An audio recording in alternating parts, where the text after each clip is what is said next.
Alright, welcome back. As promised, the Blue and Grey Devil is returned. And this is going to be the third level of Dungeon Defenders, and more of me talking, and I think I'm going to throw a shout out to one of my favorite streamers slash YouTubers at some point during the video. And we'll just see how this goes. So let's get into it.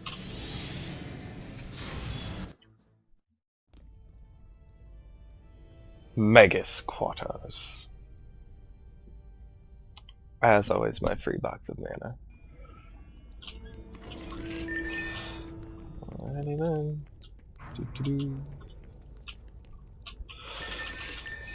And I figured I'd showcase the monk since I showcased the summoner last time, and I found through all my playing that they tend to be not more important than the other classes, but getting their stats higher and building them up so they can be more powerful is definitely one of the main goals anyone should have. Oh boy. I'm not going to be able to put anything down. I'm so used to the later levels where they give you, I think the newest level, it's the Tinker's Lab that came out recently. It gives you like 1,000 mana at the beginning of the map. They also have 4 crystals, but I mean, still. I wish I could have that kind of mana here. Alright, well, first wave, all we got is electrical auras. Hopefully that'll be able to change. We'll see how much mana I can get off the mobs.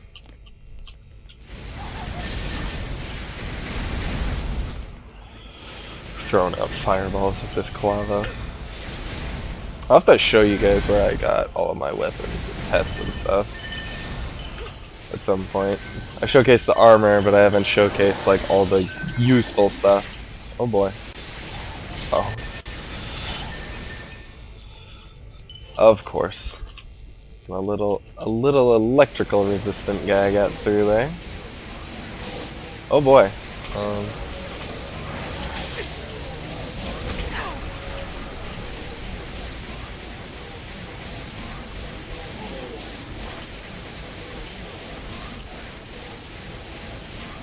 Well, at least I know you follow me.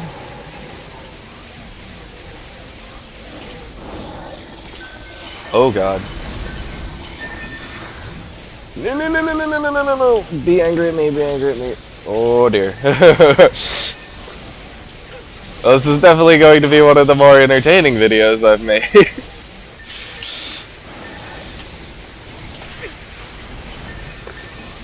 Oh, be angry at me, be angry at me. Yeah, the ogres work on an aggro table, but the aggro table fails when you get away from them. Okay. Whew! That was a little intense. There's some action for your Saturday or whenever you sit down and watch this video. You're welcome. Whew! Alright. Like I said in the first video, this is the generic setup for auras, and I'll get into the skills after we get a little more comfortable. It was a little too intense. I think I'm gonna wait before I start showcasing a character.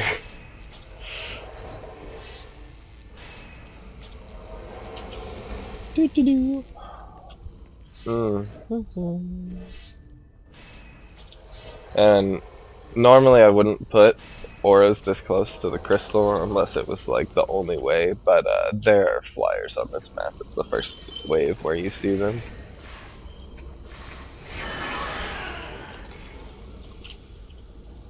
Lenny screaming out of the box. It's like, why did you put me back in here?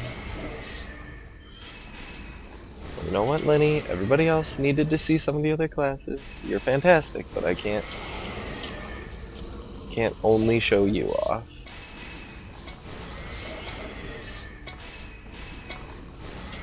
We can't have favoritism in our videos.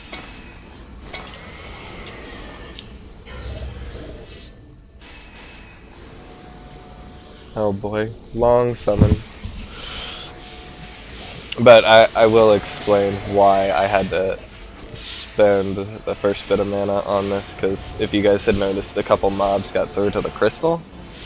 And normally that wouldn't happen, but they were resistant to the lightning auras that I had put down, and the strength drain aura from the monk, which when I start showcasing him I'll get into it.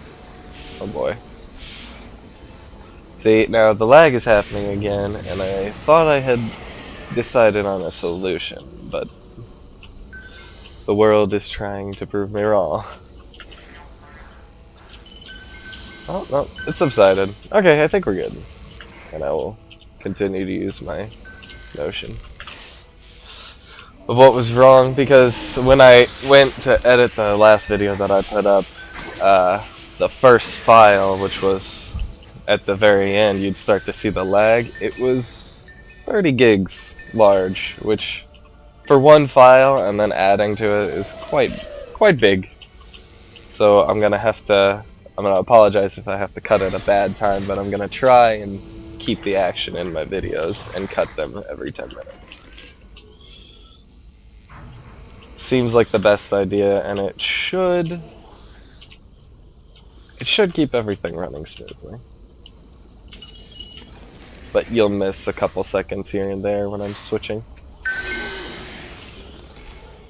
Alright, well, we have some DU, and I want to showcase this character, so let's have some fun. We're putting an Rage Aura down at all of these points. Like as I said, the basic setup is Electric, Ensnare, and Strength. So you got your Ensnare Aura, your Electric Aura, and your Strength Drain Aura. And then the Strength Drain Aura, the reason you have to put it on top of the Electric Aura is, like it says, it'll strip their immunities, which is amazing. And the Enrage Aura, which I'm throwing down... Oh, I can just put it anyway. Okay. It'll actually make the enemies attack each other. You know, usually if there's a lot of action you won't see it, but I'll try and catch some brotherly combat for you guys, because it's just so funny. You just see two orcs look at each other and they're like, nope, I'm gonna fight you before I worry about this guy. And I'm not sure the effect that'll have on the flyer, so we'll have to see.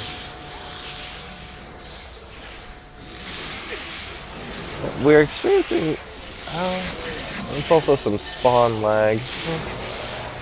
I don't know if it's an issue that can just be fixed. We'll have to just... I think it's just going to be one of the things we have to accept. Well,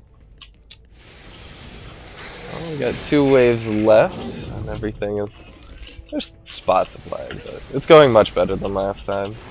And the other thing that the monk has, which is almost invaluable as the rest of the wave comes in, I'll say this and then I'll probably have to do my first little snap cut. You guys probably won't notice it when I post the video, but it's gonna be there, so I apologize if you missed a vendetta death because you're mad at one of these goblins or something. The last things that the monk has are the defense boost and the hero boost, and these are just amazing. Depending on how many skill points you have in them, they can do so much. I'll show you when I get back. We're gonna cut this real quick. Okay, quick cut. You guys probably won't even notice. Yeah, and when this new wave starts, we'll just do this now. Okay. So, where's something taking damage? Okay. So the electric aura is doing 5,000 damage, and I'm gonna pop on my hero damage, or my turret damage, and we'll wait for one of these guys to get in here. And then look at this. The electric aura is doing 14,000 damage, and that's because my monk, he's got a bunch of points in power boost, and it is almost invaluable, because like when you get to a point in a level where you're just overwhelmed, you can essentially double the effectiveness of all your turrets and all your auras. Everything that you have will just become twice as effective if you have as many points as I do. But it's usually, I'm gonna say that it's 10% for every 100 points you have. That would make sense, but The lightning aura went from 5,000 to 14,000, so I have no idea how much you really need. But if you're gonna use a monk for tower boosting, I would definitely shoot for like 200-300 tower boost points on your pieces of gear, because that's where a lot of the points come from. If I oh gosh, this Jeune doesn't like me today. This is why we got our little safe spot back here. Let's see, where's the piece of gear? Yeah, okay, so this is my chest piece, and if I go to item info, it has 400 points of tower boost on it, which is really good. But the downside to having someone who's a tower booster, you have to make sure that they're a little resistant to damage, because like the resistances in the game, I'm not feeling the effects of having low resistances because almost everything's dying instantly. But if you're sitting there tower boosting with a monk, he'll be taking a lot of brunt damage from like Goblin Copter missiles, which I haven't gotten hit with that many of those, but he'll be taking a lot of damage from like Jeunes, Goblin Copters, like I said, and if you get popped, you die, and if you're playing in the hardcore version, which you die, and you don't respawn until the wave's over. And you know, you get a little better loot, you know, the monsters are a little harder, so hardcore is worth it, but if you die and you're relying on your monk tower boost to get you through a wave, the monk just died and you don't have tower boost anymore. So you gotta be really on the ball with dodging projectiles, or just build some resistances to catch the ones you don't miss. Like, having resistance is never bad, having resistance will keep you alive, so if the character's doing something useful, go for it, you know? It'll take you like 80 upgrades on a piece of gear, and it's worth it. There's nothing else really to say about it. Alright, let's knock this wave out, and that'll be the end of this video, I think. Actually, before I leave, because I'm going to have some time, I'm just going to start this wave, and I'm going to show you guys how the upgrading process works, since I mentioned it. Don't want to leave you in the dark. And I'll like do a full upgrade, because I got mana laying all over the place. So I'll do a full upgrade so you guys can actually see, and you won't mess it up in places that I have. Give you guys a little tip, and hopefully it'll help you out. And if you decide to play Dungeon Defenders, you'll be better off than I was, not knowing anything. Oh man, I kind of feel bad for putting up so many defenses. That action with the ogre at the very beginning had to be awesome. Oh, we got another one. I'll just pick a fight with him. Archers can shoot him, but try and keep him down here, maybe. Nah, archers made him more angry than I did. Poor monk doesn't do much damage.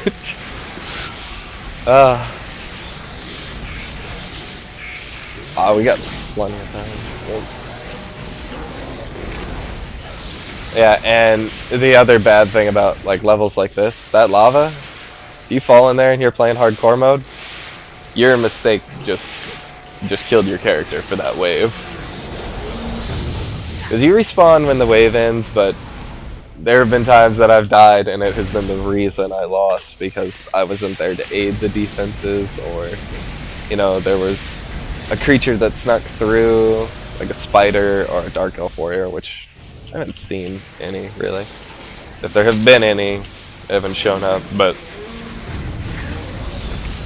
when they happen, you will know, because I will scream like a little girl. They do a lot of damage to characters that don't have physical resistance. Okay, are we done? No, we got like another 100 waves. What gives, game? Where's everybody? They're waiting to spit out the ogre, because he's big and fat. God, he is fat. 1,000,000 HP? Dude. I cannot believe nightmare difficulty. Like, because the game's actually designed to be played through on any difficulty from 1 to max level. I mean, I wouldn't suggest it, but in theory, if you had 4 people with decent Like, you know, you had, like, I don't know, like, you saved level 1 gear that was really good. I mean, in theory it'd be possible, man. I could never even think of it. Okay, we're done, and we got plenty of time for me to show the upgrading system. So, we're gonna go back to the tavern. We had our little victory screen, victory dance, yay. I wish I had the ninja skin, which actually, oh wait, I might have it. Blue and Gray Devil may not be in the next video. He might be a white ninja. We'll see. Alright, let's see here. Go to my item box. I got enough mana to show you guys. Okay, so here's some gear that I have farmed up, and let's just pick a piece here. Okay, sure. Here. Let's just go to item info. Okay, so there's 2 ways to upgrade. You can hit the invest all button and it'll just upgrade that level. And what you want to do if you're going to build gear that you want resistance on, like this gear, it has hero boost and it's got some hero stats. The damage is low, but you know, it's got hero boost. So say you wanted to make this monk hero boosting but have him like on the front lines. Okay, fine. You want to upgrade your hero boost stat eventually, but what you should always upgrade first if it's going to be a hero character that'll be on the field is your resistances. And this is going to sound weird, but I upgrade the lowest resistance first because it costs less to get you to the positives.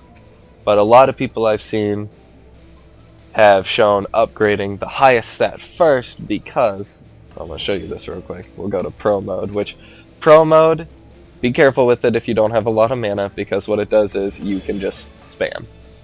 Right? Okay, but see this? It's grayed out. I can't upgrade it. But if I go to another defense and I start spending points, every 10 levels on the piece of gear, you will get another upgrade point for a maxed out stat. So, upgrade lightning resist, okay, because it was the second highest. And it's frozen again. And we're at 16 out of 142. And we upgrade this, 1, 2, 3. Okay, now for another 10th upgrade, you can upgrade the highest stat. And that's why people suggest maxing out the highest stat on a piece of gear first. Because you will be able to get that resistance higher. So I understand the concept, the idea. But I also don't like spending, if you see this down here, it is now 1,000,000 mana per level to upgrade my negative resistance. And you will not be successful with a hero damage character that doesn't have negative resistance. So those are the 2 ways to upgrade, and I got mana to spare, so we'll just do this real quick. And I always go generic defense up to like 30%, and then I do the other ones as high as I can get them for hero damage gear. And then, you know, oh boy. How'd I do that? My goodness. No. Little thing jumped out of here. Okay, I should be able to go a little bit longer. Oh man, I don't even know what I was upgrading. Oh dear. There's an old helmet from Lenny. Is this what I was upgrading? Okay, this is what I was upgrading. Whew! Okay. That was weird. Anyway, so keep upgrading. And see right there, what I just did, if you caught it in the video, I skipped over a possible upgrade level. You can, if you want something to get higher as fast as possible, but it's a really bad idea because your resistances need to be as high as possible. So when you're upgrading, just be really careful. Like something I do, I'll just count to myself. 1, 2, 3, and then here. All the resistances are maxed out. So like say you want to upgrade hero boost, right? Well, this is for the monk, so that would be, there's various different skills it would be, considering there's 8 classes and then 2 of them have different skills. So I wouldn't upgrade that because it's over 100. It's a decent stat. I mean, they're better, but you know, it's fine. So you know, if you're gonna do a hero damage, you start upgrading your hero damage, upgrade, And then even when you're upgrading your hero damage, every 10th level, you'll be able to throw an upgrade at your resistances. So this is the way you upgrade gear. You know, you'll focus on a stat, but when you get the resistance chance, jump at it. Because the one more point of damage is not anywhere near as important compared to the 1 point of survivability. And, you know, you just keep upgrading. Darn, upgrade. And then that's what pro mode's for. If you saw that, I started going really fast. Another point. Okay. And this is hilarious. I'm 2 levels away from maxing out this piece of gear. And when you max it out, you get to name the piece of gear. And, you know, you can name it whatever you want. Like, if you have, like, a special armor set in another game that you like, you can name it after that, like plate mail or something. Just call it plate mail. It might confuse you when you go and try and like sell it or give it to another character if it's fully upgraded, but I don't suggest naming a piece of gear that you might sell in the future, because a lot of people like to name their own gear. Like if you look, I don't know, yeah, my monk, I left all of his stuff 1 level off, because I might eventually upgrade this and then try and sell this gear. And you know, the person that buys it, they might be like, well, I wanted to name this, and if I name it for them, or if I name it something that's only important to me, they're gonna be like, I don't want this. It has a stupid name. Why would I want that? You know, they might like the stats, but I mean, we're gamers. If we can make it something personal and, you know, have even more reason to like it, we'll have that, and we will use it. But that's the upgrading process. That's a bit about the monk, and the last ability the monk has before I leave you guys here. He has a healing aura. All the heroes in the aura are healed over time. So there's maps, like even Magus Towers, where that really centralized spot around the crystal, you could put a healing aura down, and if anybody was like out of mana and couldn't heal themselves, because there's a built-in heal mechanic, it's heal self. If they were out of mana and they couldn't heal themselves, like here, a healing aura is great for people that are just like, oh my god, I'm gonna die, please help. But most cases, it's a waste of a DU. But before I leave, like I said, I am gonna shout out to my Twitch guilty pleasure, Sevidus. If you're watching this video, you may or may not know him, but he is he's doing his chill stream Saturdays, which he does pretty much every week. He's having some back issues, but you know, he's toughing through it for his fans, and he's playing Lego Star Wars today. He's a big Minecrafter though, but oh god, what was it? He does Retro Wednesdays, and he does Vanilla Minecraft Mondays. He's got a whole setup. I'll put a link down in the description of the video. You guys can go check him out. He streams pretty much every day. So I'll link to him, and thanks for watching. I hope you enjoyed the video. Like it if you did. Comment with constructive stuff if you didn't. And you guys have a good day, and I will see you later.